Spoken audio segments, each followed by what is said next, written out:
menyaksikan video berikut. Jangan lupa like, share. Bapak Ibu saudara-saudari yang dikasih dan dikasih, kami sekarang ada di rest area Tol Cilenyei, ya. Iya, kenapa kami ada di sini di rest area KM 72 ini? Karena kami mau ke Lapas Ciamis. Besok Pak Muhammad KC yang dipenjara karena Injil. Jadi lelah, istirahatlah di rest area ini ya. Saudaraku yang saya kasih, sebelum kami berangkat, saya mendapat berita. Katanya rumah Benyamin Netanyahu dikepung. Saksikanlah ini ya.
Saudaraku yang saya kasih dalam Tuhan Yesus, kenapa ya rumah Benyamin Netanyahu dikepung oleh warganya sendiri ya, ya kan?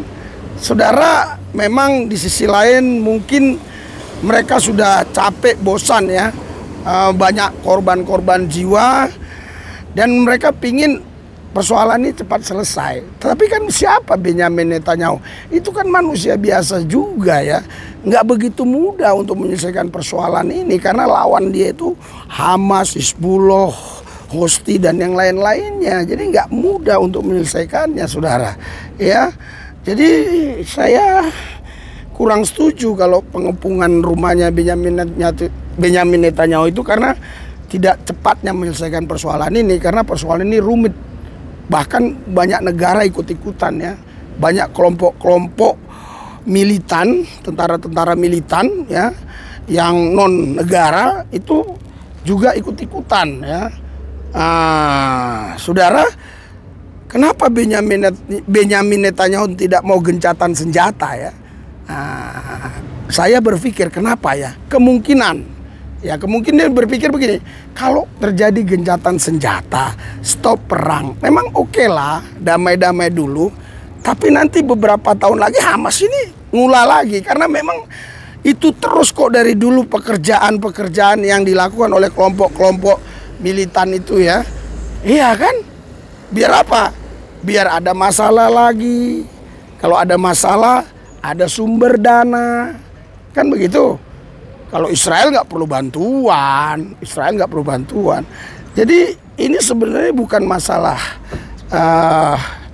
Israel dengan Palestina, ini masalah Hamas ya, Hamas dengan Israel. Dan saya sudah buat YouTube-nya ya, di mana Presiden Palestina saja juga tidak setuju kok dengan tindakan Hamas ini kan begitu. Karena itu saudara, dukunglah pelayanan kami selama kami ada di Ciamis, di Tasik, dan dukung juga untuk perjalanan kami ke Lapas Ciamis ya, supaya semuanya dalam perlindungan Tuhan. Hadirat urapan kuasa Tuhan bekerja atas semua mereka yang sudah mendukung pelayanan kami. Tuhan berkati berlipat kali ganda. Terima kasih Tuhan. Dalam Yesus yang kudus kami berdoa mengucap syukur. Haleluya. Amin. Saudaraku yang saya kasih dalam Tuhan Yesus, kenapa ya rumah Benyamin Netanyahu dikepung oleh warganya sendiri ya, ya kan? Saudara, memang di sisi lain mungkin mereka sudah capek, bosan ya, banyak korban-korban jiwa, dan mereka pingin persoalan ini cepat selesai. Tapi kan siapa Benyamin Netanyahu? Itu kan manusia biasa juga ya. nggak begitu mudah untuk menyelesaikan persoalan ini, karena lawan dia itu Hamas, Hizbullah, Houthi dan yang lain-lainnya. Jadi nggak mudah untuk menyelesaikannya, saudara. Ya, jadi saya kurang setuju kalau pengepungan rumahnya Benyamin Netanyahu itu karena tidak cepatnya menyelesaikan persoalan ini, karena persoalan ini rumit. Bahkan banyak negara ikut-ikutan ya, banyak kelompok-kelompok militan, tentara-tentara militan ya, yang non negara itu juga ikut-ikutan ya. Saudara, kenapa Benyamin Netanyahu tidak mau gencatan senjata ya? Saya berpikir kenapa ya? Kemungkinan berpikir begini, kalau terjadi gencatan senjata, stop perang, memang oke lah, damai-damai dulu. Tapi nanti beberapa tahun lagi Hamas ini ngulah lagi, karena memang itu terus kok dari dulu pekerjaan-pekerjaan yang dilakukan oleh kelompok-kelompok militan itu ya. Iya kan? Biar apa? Biar ada masalah lagi. Kalau ada masalah, ada sumber dana. Kan begitu. Kalau Israel nggak perlu bantuan. Jadi ini sebenarnya bukan masalah Israel dengan Palestina, ini masalah Hamas ya, Hamas dengan Israel. Dan saya sudah buat YouTube-nya ya, di mana Presiden Palestina saja juga tidak setuju kok dengan tindakan Hamas ini kan begitu. Karena itu saudara, dukunglah pelayanan kami selama kami ada di Ciamis, di Tasik, dan dukung juga untuk perjalanan kami ke Lapas Ciamis ya, supaya semuanya dalam perlindungan Tuhan. Hadirat urapan kuasa Tuhan bekerja atas semua mereka yang sudah mendukung pelayanan kami. Tuhan berkati berlipat kali ganda. Terima kasih Tuhan. Dalam Yesus yang kudus kami berdoa mengucap syukur. Haleluya. Amin. Luar biasa ya. Nah, ini pelayanan kami ya, seluruh wilayah ini, sehingga semua kami yang ada di tempat ini dalam perlindungan Yesus, dalam penjagaan Yesus. Tidak ada kekuatan iblis, setan, roh jahat yang bisa mengganggu kami. Tidak ada orang tertentu, kelompok tertentu yang mengganggu kami, karena kami di sini bukan berbuat jahat, tapi kami di sini memuji, menyembah Tuhan. Dan kami yakin kalau Tuhan di pihak kami, siapa yang dapat lawan kami? Dan kami percaya Tuhan Yesus maha besar, lebih besar dari segala yang besar, karena Dia maha besar. Segala kuasa di sorga, di bumi ada padanya. Karena itu ibadah hari ini, pesta anak domba Allah hari ini, kami mulai hanya di dalam nama Yesus. Dalam nama Yesus. Kalau ada pemerintah-pemerintah, penguasa-penguasa, penghulu-penghulu dunia yang gelap, roh jahat, iblis, setan, kuasa gelap, hilah zaman roh teritorial beserta yang coba mengganggu, menghalangi, menghambat pesta anak domba Allah hari ini, ibadah hari ini, kami satukan hati iman kami, usir, tolak, patahkan kuasanya dalam nama Yesus. Terima kasih Tuhan, di dalam nama Yesus kami berdoa mengucap syukur. Haleluya. Yang percaya, saudara, kenapa orang Yahudi mereka memperselesaikan dosanya, menebus dosanya dengan darah hewan? Kenapa nggak dengan darah manusia? Karena darah hewan tidak berdosa. Hewan tidak punya dosa. Haleluya. Haleluya. Hewan tidak punya dosa. Jangan kau kutukin itu babi yang masuk ke rumahmu, nggak bisa, dia nggak berdosa. Jangan kau bilang berdosa kau kucing, kau curi ikan asin, enggak. Iya. Kalau yang mencuri misalnya bapak itu boleh berdosa kok pak, curi ikanku. Kalau kucing dia nggak berdosa, anjing nggak berdosa. Terus kerbau masuk ke ke pekarangan rumah orang, makan tanaman, nggak berdosa. Makanya mereka gunakan darah hewan. Haleluya.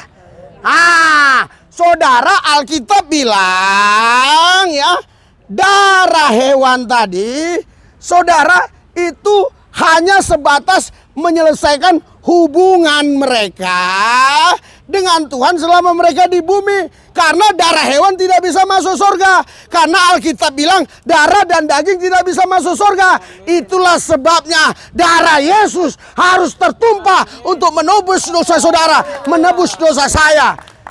Saudara-saudara, ayat 50, 1 Korintus 15 ayat 50. Saudara-saudara, inilah yang hendak kukatakan kepadamu, yaitu bahwa daging dan darah tidak mendapat bagian dalam kerajaan Allah, dan bahwa yang tidak binasa tidak mendapat bagian dalam apa yang tidak binasa. Jadi ketika nanti kita di sorga, kita nggak ada daging, nggak ada darah. Terus yang ada apa? Roh. Tubuh kemuliaan. Beda daging dengan tubuh kemuliaan. Haleluya. Haleluya. Tubuh kemuliaan itu tebus pandang, bisa kemana-mana, nggak ada tembok nggak bisa membatasinya. Daging ini, keinginan daging nih. Tapi nanti tubuh kemuliaan itu tidak bisa dibatasi oleh ruang dan waktu. Jadi ketika kita di sorga, kita tidak lagi perlu darah. Haleluya. Itu sebabnya saudara, darah anak domba tidak bisa menyelesaikannya. Oleh karena itu, Allah yang kudus datang mengambil rupa manusia sebagai firman dan roh. Dia tidak berubah, tetapi sebagai anak manusia dia harus mati di atas Golgota, menumpahkan darahnya supaya saudara dan saya masuk dalam kerajaannya. Berikan sorak-sorai buat Tuhan Yesus. Haleluya. Ada nggak ya? Hah? Nggak ada ya, tinggal itu ya. Iya nggak ada. Iya sudah ya, bagikan. Duduk ya. Anak kecil nanti ya, orang tua dulu. Iya, anak kecil dulu nanti ya.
Gereja tanpa tembok 1000 pintu sudah 5 tahun layanan di sini.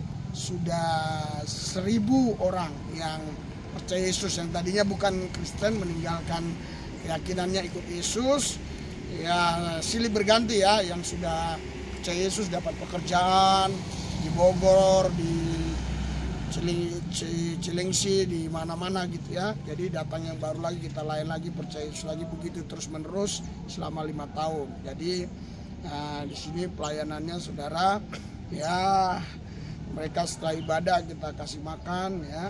Itu nilai nominalnya uangnya 25.000, tapi bukan dikasih uang, tapi kita kasih mereka itu makanan ya. Makanan.